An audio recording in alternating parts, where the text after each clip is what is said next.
Ya baik, kita lanjut kembali materi kita tentang struktur data.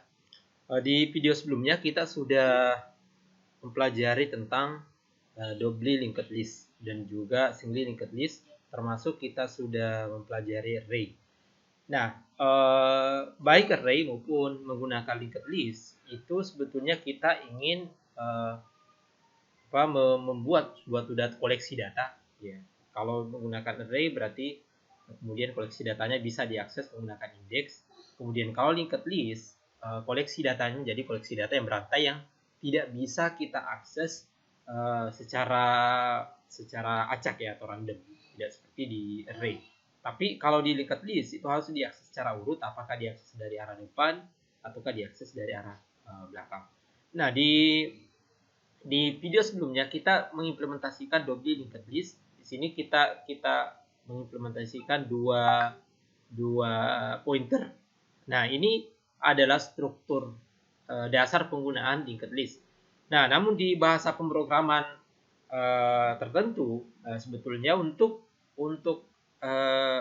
menggunakan koleksi data atau membuat program dengan struktur koleksi data, kita tidak perlu lagi secara manual membuat struktur datanya, karena struktur data yang ada itu sudah disediakan biasanya oleh library bahasa pemrograman. Oke, dalam hal ini kalau kita berbicara bahasa C++, maka C++ itu telah menyediakan vektor dengan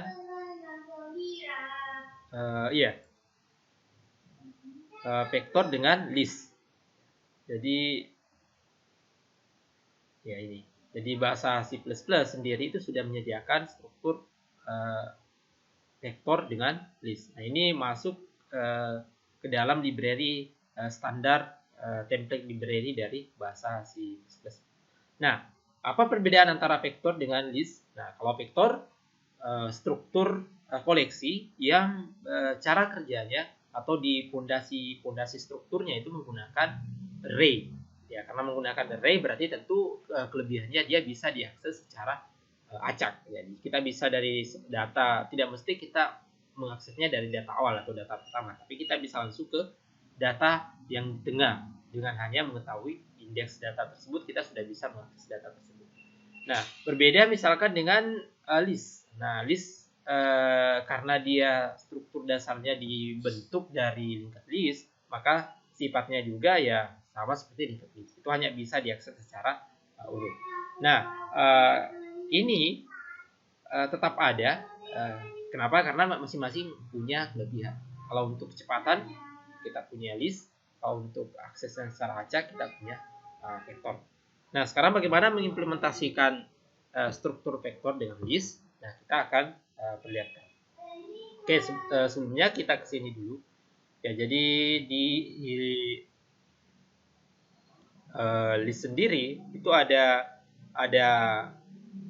metode-metode yang sudah disediakan, misalnya ya vektor ya. Oh ya, ini vektor. Ya, jadi ada misalnya untuk menghapus, ya, untuk menambah ya. Jadi ada fungsinya insert, kemudian ada pushback, ada popback. Nah, ini nanti akan kita pakai. Nah, jadi ini sudah tersedia. Jadi kita tinggal menggunakan. Jadi sebuah struktur data library yang sudah disediakan secara strukturnya, kita tinggal menggunakannya dalam program dengan mengakses metode-metode yang sudah terintegrasi pada struktur tersebut, baik itu vektor maupun pada list. Kalau kita ke list, nah maka list juga seperti itu, ada fungsi untuk ini untuk iterasi, ada fungsi untuk depannya untuk menampilkan ya elemen dari data pertama. Nah, ada untuk menambah insert, kemudian ada untuk ya seperti tadi ada juga popback-nya, ada ya ini ada pushback-nya, ada popback-nya, kemudian ada dari depannya. Ya, kalau tadi vektor itu hanya ada pushback. Kenapa? Karena dia seperti array, hanya bisa ditambahkan dari arah belakang ya. Oke, nah seperti itu. Jadi linked list itu lebih dinamis. Salah satu kelebihannya karena tidak memiliki nilai alokasi memori yang fix, tapi tergantung pada berapa data yang ditambahkan ke dalam linked list. Oke, kita langsung ke implementasi. Pertama kita akan mencoba mengimplementasikan vektor. Oke, oh ya, ini sudah, tinggal kita akan vektor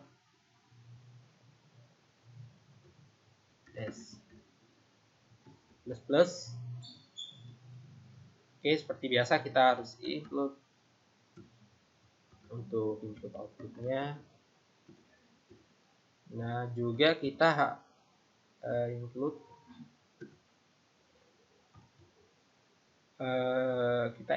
vektor karena kita akan menggunakan vektor. Nah, selanjutnya kita akan membuat daftar dari struktur string ya. Jadi kita coba include string. Oke. Kemudian using space. Oke.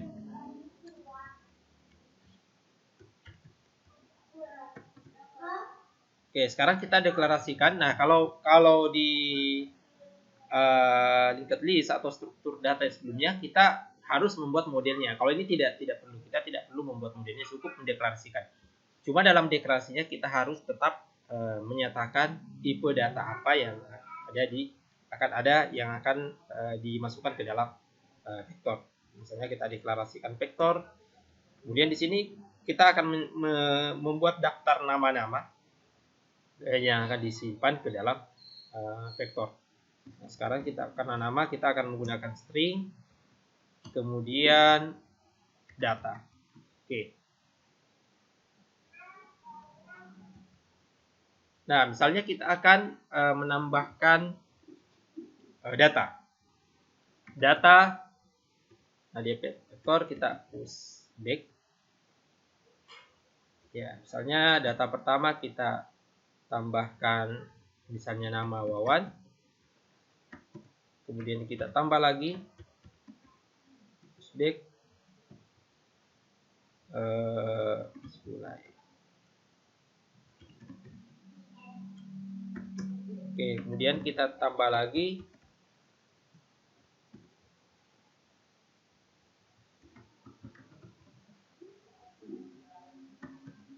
kita cukup dengan 4 data saja dulu.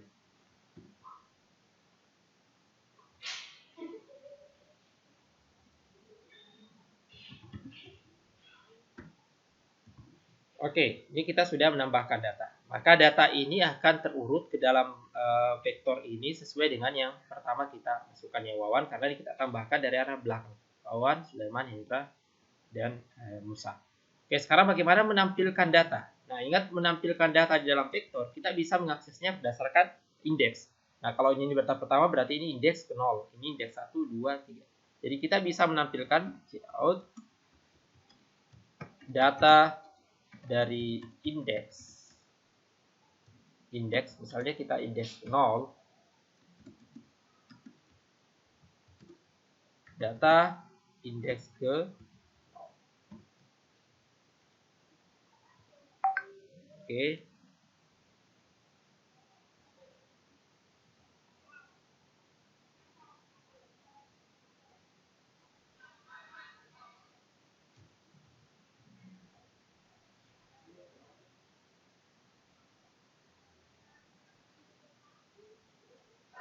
Ya, data dari indeks 0 adalah Wawan. Berarti ini indeks 1, 2, dan 3. Oke, kita 2 berarti namanya Hendra ya. Coba kita ganti data indeks ke 2. Ya, Hendra. Oke, ini adalah cara mengakses ini berdasarkan fungsi indeks. Oke, sekarang bagaimana menampilkannya secara perulangan? Sekarang kita coba dulu kita akan buat cetak data. Cetak data, di sini ada vektornya string p. Oke, nanti di bagian bawah ini kita akan implementasikan langsung di sini. Oke, sekarang kita untuk membuat perulangan atau iterasi ke sini, ke variabel datanya ini yang diterima oleh parameter p ya, maka kita pertama harus membuat iterator, vektor string iterator vektor. Iterator vektornya itu sama dengan ya. Oke, ini variabel ini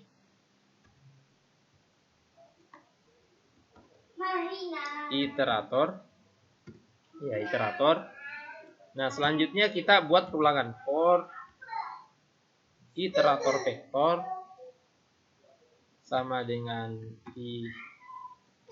mulai, kemudian iterator vektor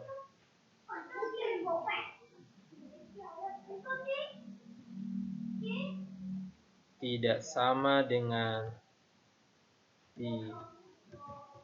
n iterator vektor plus. Oke, nanti sekarang kita tinggal cetak. Ya, jadi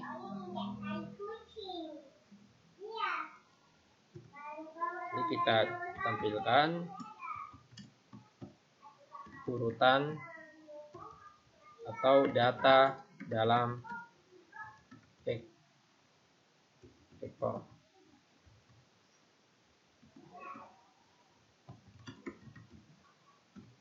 Oke, sekarang kita tampilkan cout. Datanya adalah iteratornya, karena ini pointer. Kita tinggal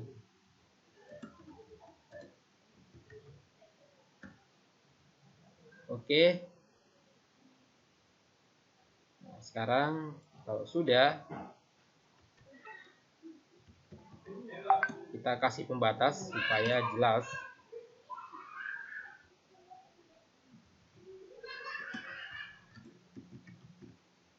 Oke. Nah, selanjutnya kita coba, oke, ini sudah jelas, kita bisa mencetaknya dengan injet. Sekarang kita tampilkan cetak data, kemudian kita kirim data. Argumennya data diterima oleh parameter v. Oke, coba kita jalankan.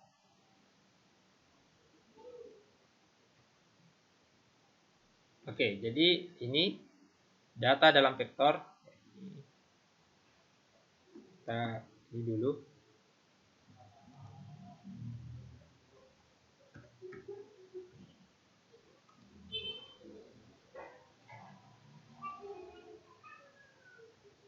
Ya, data dalam vektor ya ini ya.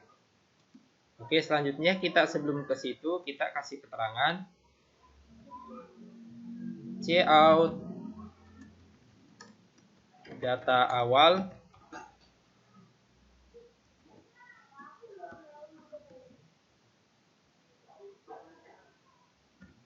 Oke, selanjutnya setelah data awal kita akan coba pop atau keluarkan data dari belakang ya. Jadi data titik pop back. Oke, jadi data pop back.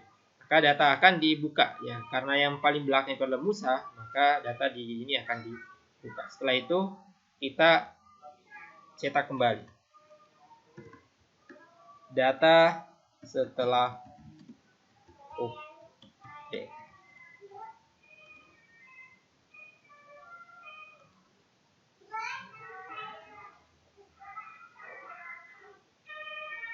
Oke, jadi data pertama.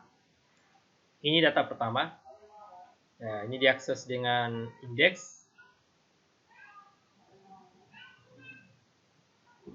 Kita kasih dulu.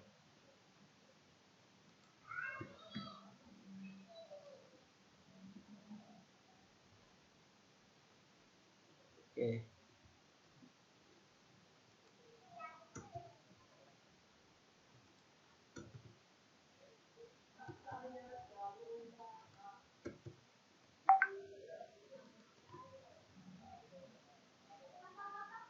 Oke, data awal, data dan vektor itu ada Wawas Sulaiman Hendra Musa. Setelah itu pop back, maka Wawas Sulaiman Hendra, dan ini kemudian Musa tidak ada. Oke, jadi ada ini adalah penggunaan array sebetulnya persis sama karena vektor itu menggunakan struktur fondasinya menggunakan array. Ya. Cuma perbedaannya dengan array, vektor itu dilengkapi dengan metode-metode yang sudah siap pakai, kemudian juga performanya sudah teruji, sehingga ketika digunakan dalam pemrograman untuk mengelola koleksi data atau struktur data yang besar, maka penggunaan vektor itu menjadi lebih efektif dibandingkan menggunakan array, ya, karena kita harus di array, kita harus mengelolanya secara mandiri, kemudian juga belum lagi tidak dilengkapi dengan metode-metode fungsi yang siap pakai. Oke, nah ini soal penggunaan vektor. Nah sekarang apa perbedaan dengan list? List itu seperti sudah disampaikan di pengantar tadi, list itu menggunakan base fondasi awal dari strukturnya itu menggunakan linked list. Nah, sehingga tentu berbeda dengan vektor, tidak bisa diakses menggunakan indeks seperti ini. Tidak bisa diakses secara acak atau random. Oke, kita contohkan dengan menggunakan list. Oke, kita save list s.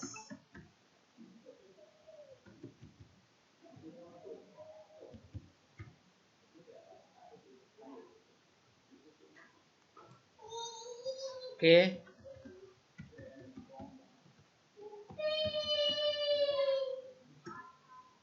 Nah, sekarang kita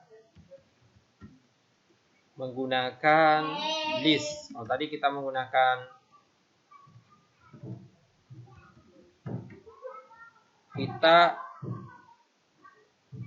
pakai juga string karena kita menggunakan daftar. Oke, kemudian int. Oke, sama seperti vektor, kita harus juga mendeklarasikan list dengan tipe data yang akan kita tampung di dalamnya. String. Kita pakai data. Oke, nah di sini kita juga akan menambahkan data titik pushback. Nah, ini kita akan tambahkan pushback. Misalnya Wawan. Kemudian data titik masih pushback, berarti tambahkan di belakang. Nah, misalnya, nah tentu bisa juga ditambahkan di tengah, ya, tapi kita harus melakukannya menggunakan iterator. Sekarang kita implementasikan dulu yang kita implementasikan singkat yang menggunakan pushback, atau kita bisa juga menggunakan push. Kalau dia linked list berarti karakternya sama seperti linked list, bisa dari depan, ya. Coba kita tes dari depan.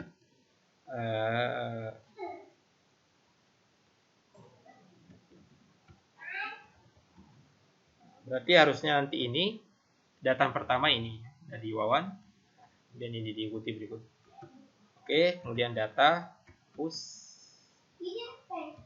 back.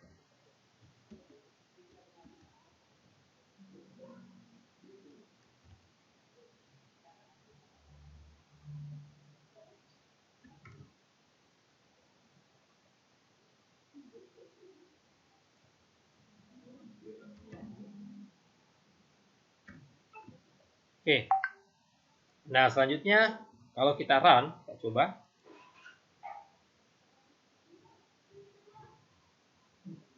Nah, ini berhasil. Nah, sekarang coba kita akses menggunakan tadi, ya. Apakah betul tidak bisa diakses menggunakan indeks?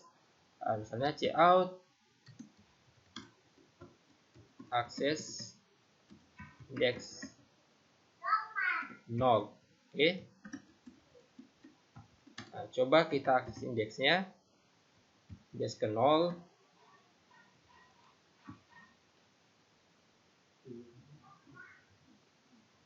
Ya, ini kemudian keterangan.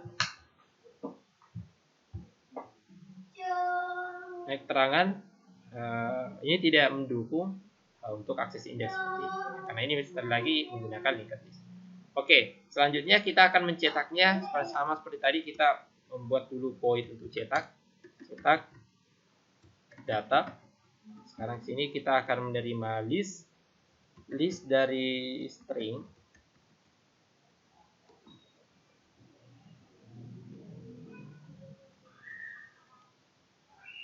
Atau kita cetak saja ya, boleh di sini. Jadi L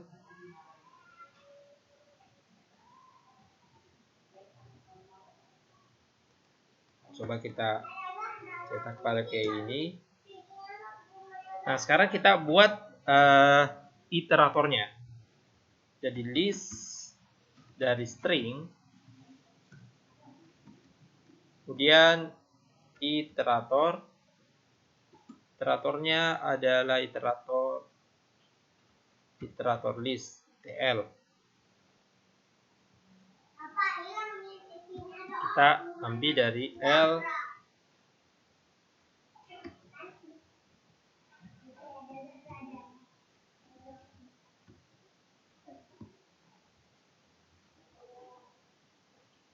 Oke. Nah, sekarang kita karena dia iterator, kita pakai linked list ya, sama seperti sebelumnya di video sebelumnya. Menggunakan linked list efektif itu menggunakan while, itu perulangan. While iteratornya itu tidak sama dengan L itu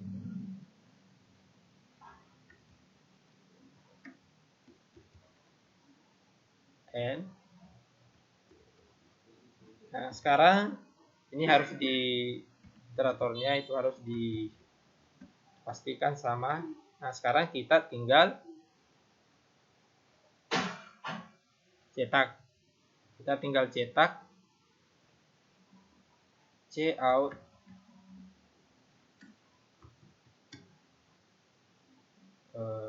iterator. Oke. Nah, coba cetak data.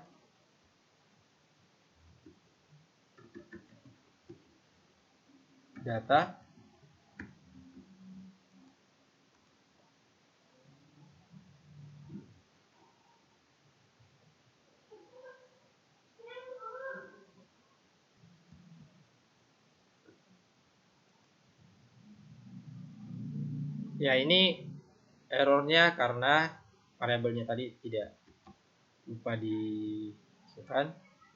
Oke, ini kita pakai pemisah atau new line. Oke, kita run. Nah, maka kita bisa menampilkan ya. Tadi pertama yang dimasukkan adalah Wawan, kemudian Johan.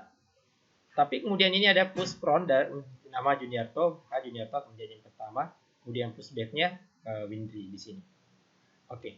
Nah, ini struktur listnya tergantung kita menggunakan operasi apa. Oke, ini juga memudahkan dibandingkan kita membuat struktur linked list secara manual, itu tentu memakan waktu. Nah, struktur list yang sudah disediakan sebagai standar template library di bahasa pemrograman C++ itu memudahkan, selain juga performansinya bisa diandalkan. Nah, ada banyak fungsi sebetulnya bisa digunakan. Silahkan pelajari lebih lanjut. Nah, termasuk misalkan kalau fungsi untuk pop-nya, nah, coba kita pop. Misalnya data kita pop. Nah, karena dia linked list berarti dia bisa popnya dari arah belakang. Back. Oke. Nah, terus kita pop dari depan. Oke, setelah itu kita cetak lagi, cetak data. Nah, ini kita buat keterangan cout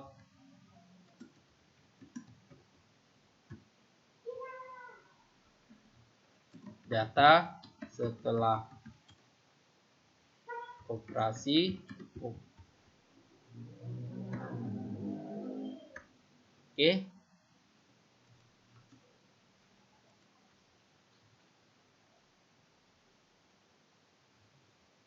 Oke, perhatikan di sini kita pertama Wawan, Johan, Windy, kemudian kita push Pronnya Juniarto, maka dia Juniarto akan menempati posisi pertama.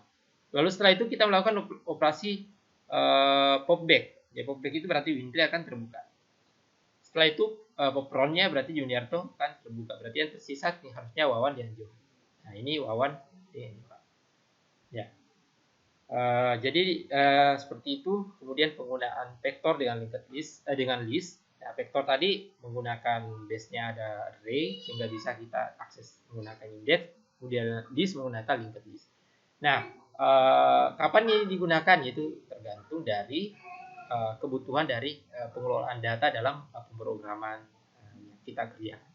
Kalau misalkan membutuhkan koleksi data yang harus diakses secara acak atau random, maka gunakanlah vektor. Nah, sebaliknya untuk yang membutuhkan kecepatan, kemudian bisa penambahan secara cepat dari arah depan dan arah belakang, maka gunakanlah linked list. Oke, demikian materi tentang vektor dan linked list hari ini. Kita akan lanjut berikutnya di materi-materi selanjutnya.